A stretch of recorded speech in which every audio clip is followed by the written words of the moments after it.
అందరికీ హాయ్ అండి.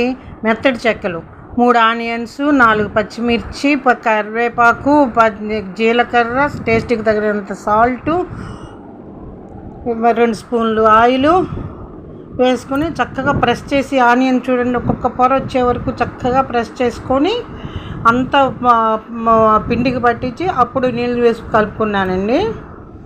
ఇప్పుడు వేస్తున్నానండి. ఇలా కలుపుకొని నూనెలోకి సరిపడా వేసుకోవాలండి. అటు ఇటు తిప్పుకొని ఒకవైపు కాలినాక మరొక వైపు అలా తిప్పుకొని గోల్డెన్ కలర్ వచ్చిన దాకా కాలనివ్వాలండి.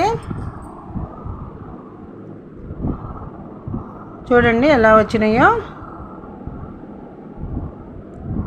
భలే టేస్టీ అండి.